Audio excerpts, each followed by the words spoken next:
Growing up, our house was like a fortress of strict rules and sharp expectations. I'm Emily, by the way. My dad, Richard, co-owned a big tech company and believed in running our family like a corporate boardroom.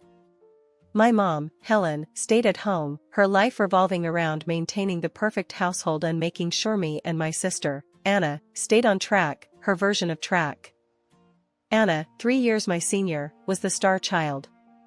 She aced everything without even trying. Or so it seemed to me, always stumbling in her shadow. Our parents, especially Dad, made it clear they had high hopes for us. Hopes that pretty much mapped out our entire lives: top grades, elite college, prestigious careers. This particular evening was like any replay of a tired old sitcom. Dinner was tense. The clinking of cutlery on fine china always seemed louder when the air was thick with expectation. Dad's eyes darted from Anna to me, like he was mentally tallying points on some parental scoreboard. "So, Anna, your economics teacher called today. She's impressed with your latest project. Said it was college-level work," Dad announced, his voice tinged with pride. Anna smiled, the perfect daughter glow up on full display. "Thanks, Dad. I really pushed myself with this one." His gaze swung to me. "And Emily? How are your grades?" "Still struggling with calculus, I hear." The food in my mouth turned to sawdust. I nodded, not trusting my voice. Anna's eyes flickered my way, a glimmer of sympathy before she quickly masked it. "Math isn't my thing, Dad. You know I'm more into." "Math is everyone's thing if they put in the effort," he cut me off. His tone wasn't mean, just matter of fact, as if he was discussing the weather or a stock market trend. Mom chimed in, her voice softer, but no less insistent. "Your father's right, Emily. You can't just give up because something doesn't come easily. Look at Anna. She works hard. Why can't you be more like her?" I bristled. "I do work hard. Just not at things that matter to you." Dad's eyes narrowed. "What does that mean?" "It means I have other interests. Like art." He scoffed, shaking his head. "Art is a hobby, Emily. It won't pay your bills or build a future. You need to be realistic." I pushed my chair back, the legs screeching against the tile floor. "Excuse me, I need some air." As I left, Dad's voice followed me. "We're only saying this for your own good, Emily." Outside, the cool evening breeze was a small relief from the stifling dining room. Their expectations were like chains, heavy and cold, and no matter how hard I tried, I couldn't seem to break free. Not like Anna, who wore those expectations like a crown, always poised, always perfect. But that night, under the starry sky, I made a silent vow. One day, I'd find a place where I wasn't just Anna's lesser shadow.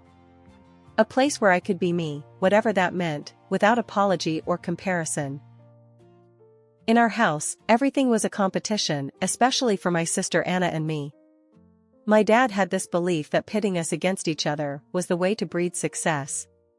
He'd say stuff like, "Competition sharpens the mind," but all it did for me was grind my confidence into dust. I mean, imagine screwing up a math problem and then going to school with a rumbling stomach the next day because of it. That was my reality. Anna always came out on top. Whether it was math, science, or any school subject, she nailed it. Because of that, she was the golden child, the one who wore new clothes and had lunch packed with more than just leftovers. On the other hand, I was the one in faded jeans, trying to get by on scraps. Dad made sure of it. "You need to push harder, Emily," he'd say at the dinner table, barely looking up from his plate as he compared our report cards. "Look at your sister. She's setting the bar. Meet it or go hungry." The unfairness of it all could choke you. My mom, Helen, always backed him up too. "Your father's right," she'd add, in that quiet voice of hers that somehow sliced deeper than any shout. "We only want what's best for you." But I had a different idea of what was best for me. My room was my refuge, a small space crammed with paints, brushes, and canvases. I wasn't any good with numbers or business strategies, but give me a brush, and I could make magic. One late afternoon, after another crushing round of comparisons where I came up lacking, I escaped to my room, slamming the door behind me. I needed to drown everything out, the disappointment in Dad's eyes, Mom's sighs, Anna's awkward attempts to make me feel better. Painting was my escape, my secret world. I was mixing some blues and greens, trying to capture the storm inside me on the canvas, when Anna knocked softly. "Emily, can I come in?" I didn't have it in me to send her away, so I just grunted. "Yeah, whatever." She stepped in, hovering by the door. Her eyes roamed over my makeshift studio, lingering on the unfinished canvas. "That looks amazing, Em." "It's just a storm," I muttered, focusing on blending the colors, letting the brush strokes express my frustration. "No, I mean it. You really have something here. Why don't you show them?" I scoffed, a harsh laugh escaping me. "Yeah, right. Look, Dad, forget about my crappy grades and check out this painting I made. That'll really impress him." Anna bit her lip, looking like she wanted to argue, but instead, she shifted the topic. "Just, don't let him stop you, okay? You're good. Really good." The last year of school crushed me under its weight. Anna had sailed into the Faculty of Management at the prestigious university everyone expected us both to attend. Me? I was barely scraping by, my heart not in the endless formulas and business strategies that piled up on my desk. The day the college acceptance letters were due, the atmosphere at home was electric with tension. I already knew what the letter would say, or rather, what it wouldn't. Dragging myself downstairs, I found both my parents in the living room, the dreaded letter lying like a verdict on the coffee table. Mom's face was stormy as she waved the letter at me. "Care to explain this?"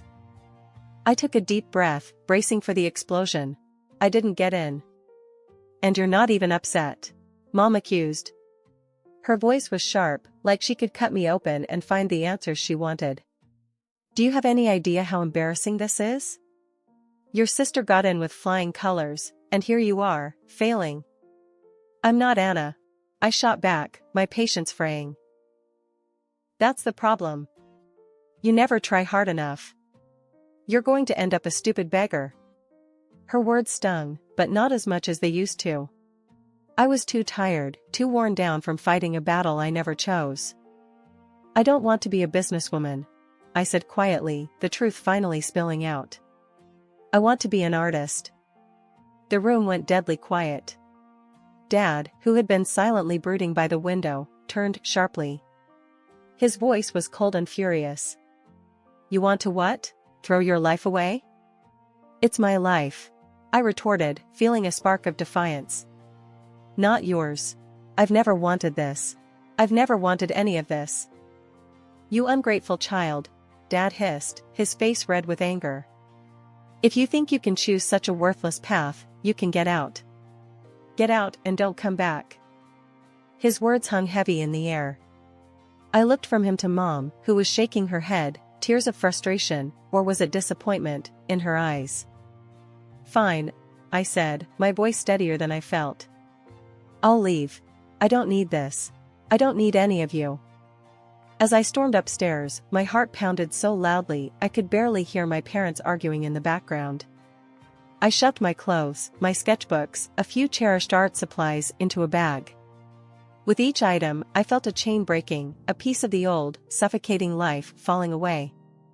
When I walked out the door, suitcase in hand, Dad's final words were a cold goodbye. "You're no daughter of mine anymore." I stepped out into the unknown, the evening air cool and slightly biting against my face. It was scary, and for a moment, I didn't know what to do or where to go. But as I walked down the street, the weight of years of expectations lifted off my shoulders, and I realized I was free. The only place I thought of going was Grandma's. She had always been the soft counter to Dad's strict rules, a quiet rebel who nurtured my love for painting, despite his disapproval. So, with my world turned upside down, I found myself dragging my suitcase up her garden path, the familiar scent of her rose bushes somehow reassuring. Knocking on her door, my heart was thumping wildly, half out of fear, half out of relief.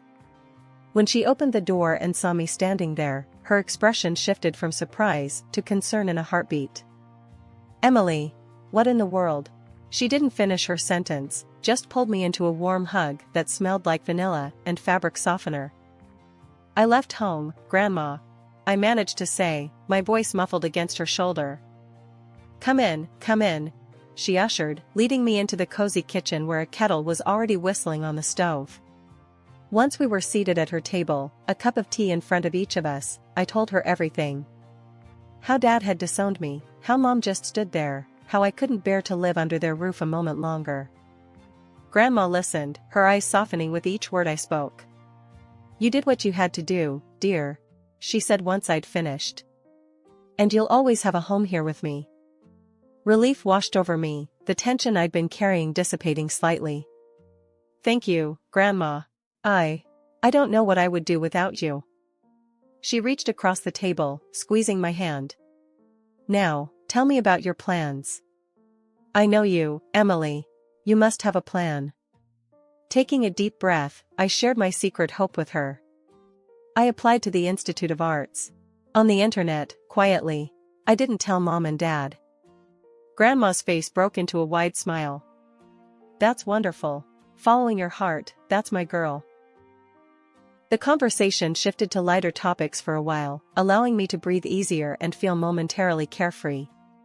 But later that evening, as we were cleaning up after a dinner of her homemade lasagna, my phone buzzed with an email notification. I checked it, not expecting much. It's from the Institute of Arts, I said, a knot forming in my stomach. Grandma dried her hands quickly and came over to stand beside me. Well, open it, dear, she urged, her voice tinged with excitement. With a shaky hand, I tapped on the screen and read the contents of the email, my eyes widening with each word. I got in, Grandma. I got in, and they're offering me a scholarship. Full tuition covered. Oh, Emily! Grandma exclaimed, her eyes brimming with tears as she pulled me into another hug. I knew it. I always knew you had something special. This is just the beginning for you.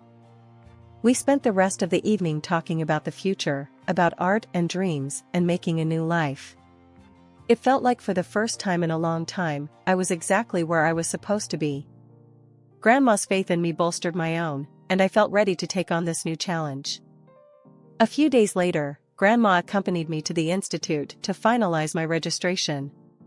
Walking through the halls filled with vibrant art and buzzing with creative energy, I felt a sense of belonging that had eluded me for years.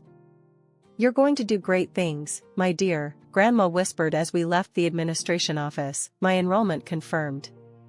Living on campus was a world away from everything I'd known. For the first time, I was not just studying what I loved, I was immersed in it. The transition wasn't easy, though. Drawing had been something I sneaked around doing back home because my parents had made it clear they didn't see a future in it for me. But here, at the Institute of Arts, it was my life. My first year was tough. The freedom to create was exhilarating, but also daunting. I struggled initially, battling the ingrained fear of my parents' disapproval and the pressure to prove I could make it on my own. Yet, with every sketch and painting, I grew more confident. By the end of the year, not only had I found my footing, but I had also emerged as one of the top students in my class. Professors praised my unique style, and I started to believe maybe I did have something special. As my skills developed, so did recognition. The school offered a few of us, the so-called emerging talents, a chance to showcase our work at a personal exhibition. I jumped at the opportunity. Preparing for the exhibition was intense. Every piece had to say something, to stand out. I poured my heart into each painting, hoping they were good enough to be noticed. The night of the exhibition was surreal. The gallery was buzzing with people, music softly playing in the background, lights casting a perfect glow on the paintings.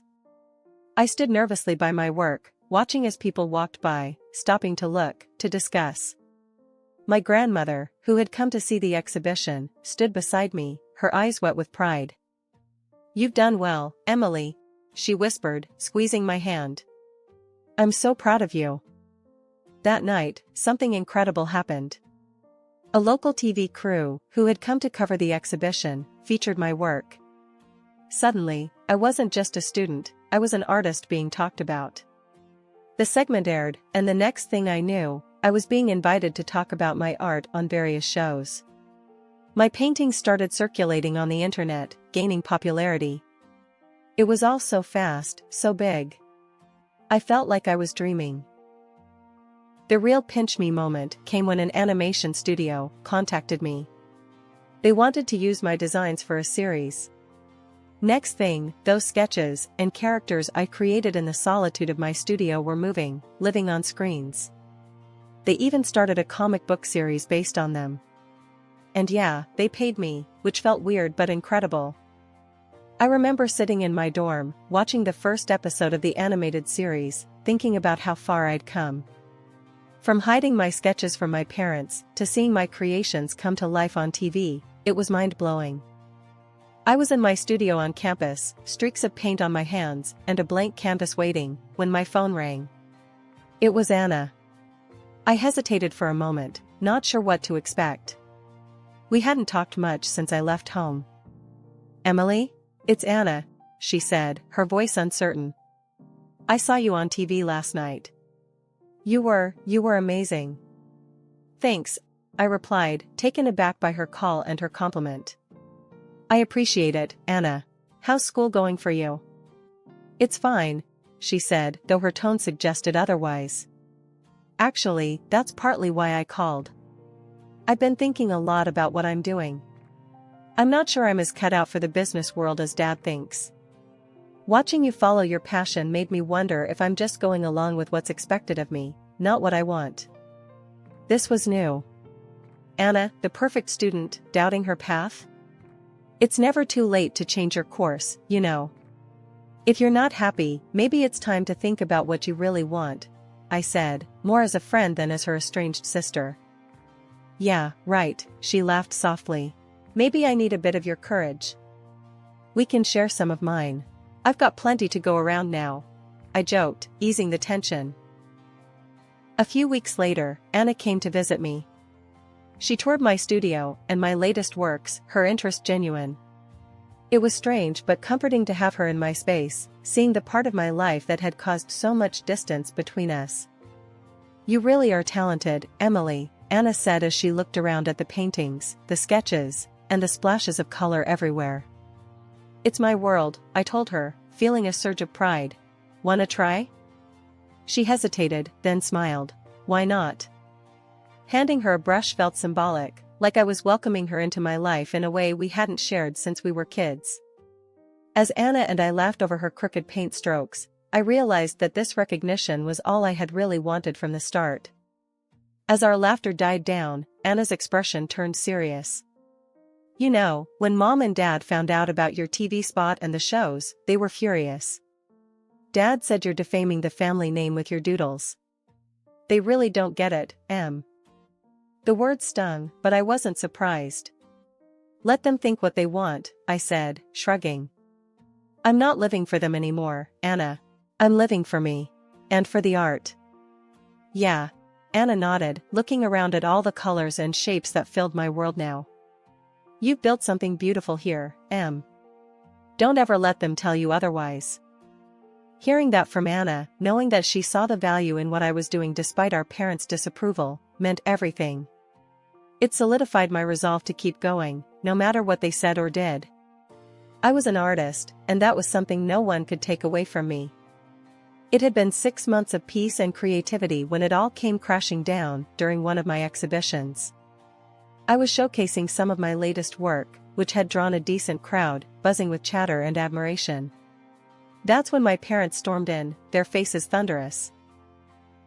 My father, his face red with anger, scanned the room until his eyes landed on me. Without hesitation, he marched over, my mother trailing behind him, her eyes darting nervously around the room. The moment he reached me, he erupted. "This is what you left your family for? These ridiculous paintings?" He gestured wildly at my art hanging on the walls. "You're shaming us, Emily. You think this is a real job? Artists are just drug addicts pretending to be profound." I was stunned, words failing me as his voice echoed off the gallery walls. Before I could gather my thoughts, He lunged at one of my paintings, his hands clawing at the canvas. I gasped, stepping forward, but the gallery organizer was quicker. He called security immediately. "Sir, you need to leave. Now," the organizer demanded, as two guards quickly intervened, pulling my father away from the damaged artwork. The aftermath was a blur of apologies from me to the guests and the gallery owner, assurances that this was an isolated incident. But the damage was done. The evening was ruined, and so was my mood. Over the next few days, my phone was bombarded with texts from both of my parents. Each message was a dagger, full of accusations and predictions of doom. "You'll come crawling back once you realize the real world isn't kind to dreamers," one read. "You think you're successful? This is just a phase," said another. I tried to ignore them, but each beep of my phone brought a fresh wave of anxiety. It wasn't until I received an email notification about the animated series based on my artwork that I found a sliver of vindication. The series had just crossed another 1,000,000 views, and the comments were overwhelmingly positive, praising the creativity and unique style. Fueled by a mix of anger and pride, I copied the link to the YouTube page and sent it to my parents with a simple message: "See for yourself." After that, the messages stopped. Their silence was louder than all their criticisms combined. Maybe, just maybe, they had watched the videos and read the comments. Perhaps they finally understood that my art was something real and valued by others, even if they couldn't see it themselves. 2 years had flown by when my sister Anna called me with news that shook our family to its core. Dad had lost his business due to a betrayal by a foreign partner, and they were financially ruined. They had to sell the house and move into a small apartment. What's more, Anna decided to leave the prestigious university she never truly loved and was planning to transfer to another college to study landscape design, something she was genuinely passionate about. During the holiday season, I visited Grandma's house, where Anna was now staying. She was beaming with genuine happiness, a stark contrast to the stressed sister I remembered. "I've got a scholarship, Emily," she told me as soon as I walked in. "I'm finally studying what I want, and I'll be living here with Grandma." "That's amazing, Anna. I'm so proud of you," I replied, embracing her tightly. Grandma joined in, hugging us both. "You girls are so talented," she said, her eyes twinkling with pride and love. Over the next 3 years, my career as an artist flourished. My paintings were featured in top galleries across the country, and I managed to carve out a name for myself in the competitive art world.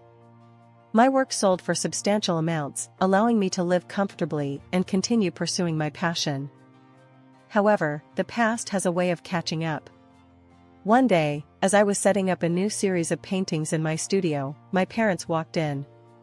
The sight of them was startling. Dad looked frail and worn, a shadow of his former self, and Mom was dressed far more modestly than I had ever seen. "Emily, we need to talk," Dad began, his voice weak but urgent. I nodded, leading them to a small sitting area in the corner of my studio. "What's going on?" I asked, although the tight knot in my stomach already had an inkling. "We're in a bad place, Emily," Mom started, her voice trembling. "We've lost everything, and we need your help." Dad coughed slightly before adding, "You've done well for yourself, which we knew you would, despite what we said. We were hoping you could lend us some money. Help us get back on our feet." The request hung heavily in the air, thick with irony and desperation. I took a deep breath, the memories of their dismissal and harsh words echoing in my mind. "You both disowned me when I chose this path. You said I would fail and wished me nothing but the worst," I reminded them softly, yet firmly. "Yes, but we're still your family," Dad insisted, looking at me with eyes that were pleading yet prideful. "I built this life on my own, without any help from you after you turned your backs on me. You made it clear then that you didn't want anything to do with me or my career," I continued, my voice steady despite the turmoil inside. Mom looked down, tears starting to form in her eyes, while Dad simply stared, his expression unreadable. "I'm sorry, but I won't be giving you any money," I concluded, the finality in my voice mirroring the closure I felt in my heart. They stood, the air thick with tension and unspoken words. We hope you reconsider, Emily, Mom said softly as they turned to leave. Watching them walk away, I felt a mixture of relief and sorrow. It was a difficult decision, but necessary to protect the life and boundaries I had fought so hard to establish.